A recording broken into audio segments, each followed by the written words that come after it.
Super ಹೈವೇನೇ super ಸರಣಿ ಅಪಘಾತದ highway ಇದು.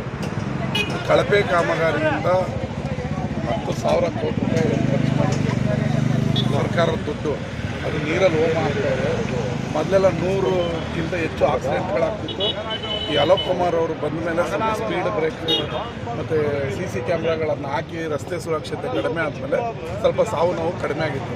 ಇವ್ರು ಏನಂದರೆ ಅಬಾಯ್ನಿಕವಾಗಿ ಮಾಡಿದ್ದಾರೆ. ಹೈವೇಯಿಂದ ಎಕ್ಸಿಟ್ ಕೊಡುವಾಗ ನಾವೇನು ಸರ್ವಿಸ್ ರೋಡ್ ಕೊಡಬೇಕು, ಅದು ಸಮತಟ್ಟಿರಬೇಕು. ನೋಡಿ, ನಾವು ನಿಂತಿರೋ ಜಾಗದಲ್ಲಿ ಹಳ್ಳ ನಂದಿ ಇರೋದು, ಇದು ಸಾವಿಗೆ ಮತ್ತು ಅಪಘಾತಕ್ಕೆ ಭಾಳ ದೊಡ್ಡ ಮಟ್ಟದಲ್ಲಿ ಕಾರಣ ಆಗ್ತದೆ. ಇವರು ಕೇಂದ್ರ ಸರ್ಕಾರ, ಗುಜರಾತ್ ಮತ್ತು ಮಹಾರಾಷ್ಟ್ರ ಗುತ್ತಿಗೆದಾರರುಗಳಿಗೆ ಕೆಲಸ ಕೊಡಬೇಕು ಅಂತ ಹೇಳಿ ಬಿಲ್ಡ್ಕಾಯ್ನವ್ರಿಗೆ ಈ ಗುತ್ತಿಗೆದಾರನ ಕೊಟ್ಟಿದ್ರು. ಅವರು ಕಳಪೆ ಕಾಮಗಾರಿಗಳನ್ನು ಮಾಡಿ ಓಡೋಗಿದ್ದಾರೆ.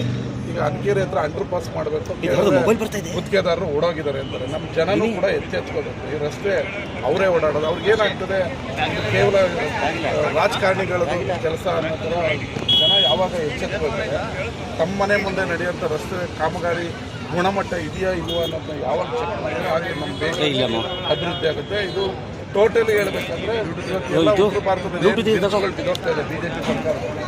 ಈಗ ನಮ್ಮ ಮಂಡ್ಯ ಮೈಸೂರು ರಸ್ತೆ ಕೂಡ ಒಂದು ಕಳಪೆ ಕಾಮಗಾರಿ. ಇದನ್ನು ಸಮಗ್ರವಾಗಿ ತನಿಖೆ ಮಾಡಬೇಕು.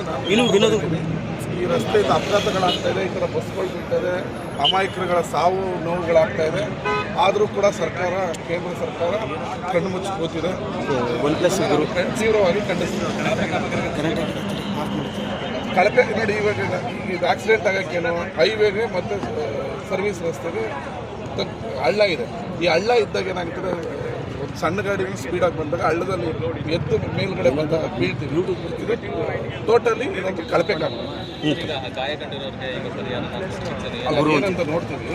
ಯಾರು ಏನಾಗಿದೆ ಅಂತ ಸರ್ಕಾರದಿಂದ ಏನು ಪರಿಹಾರ ಕೊಡಬೇಕು, ಕಾನೂನಾತ್ಮಕವಾಗಿ ಅದನ್ನು ಕೊಡಿಸೋಕೆ KSRTC ಚಾಲಕರು ಸರ್ ಇಂಥ ಕಳಪೆ ಕಾಮಗಾರಿ ಇರುವಂಥ ರೋಡಲ್ಲಿ ಓಡಾಡ್ತಾರೆ. ಅವರು ಕೂಡ ಒಂದು ಜವಾಬ್ದಾರಿ ಇರಲ್ಲ, ಅವ್ರು ಒಬ್ಬರೇ ಇರಲ್ಲ. ಗಾಡಿ ಒಳಗಡೆ 80 ಜನ ಇರ್ತಾರೆ. KSRTC ಕೆಂಪು ಬಸ್ಸಲ್ಲಿ ಓಡಾಡೋದು ಯಾರು ನಾನು ನೀವು ಯಾರು ಓಡಾಡಲ್ಲ, ಪಾಪ ಬಡವರು ಓಡಾಡೋದು. ಒಂದು ಮನುಷ್ಯತ್ವ ಇರಬೇಕು. ನಮ್ಮ ಹಿಂದೆ 80 ಜನ ಇದ್ದಾರೆ, ಅವ್ರ ಕುಟುಂಬ ಇದೆ. ನಾವು ಕೂಡ ಕಳಪೆ ಕಾಮಗಾರಿ ರಸ್ತೆಯಲ್ಲಿ ಹೋಗ್ಬೇಕಾದ್ರೆ ನಿಧಾನಕ್ಕೆ ಹೋಗ್ಬೇಕಂತ ಅವರು ಒಂಥರ ಸೂಪರ್ ಸ್ಟಾರ್ಗಳ ಥರ ಅಂತ ರಜನಿಕಾಂತ್ ಸ್ಟೈಲಲ್ಲಿ ಓಡಿಸ್ಬೋದು.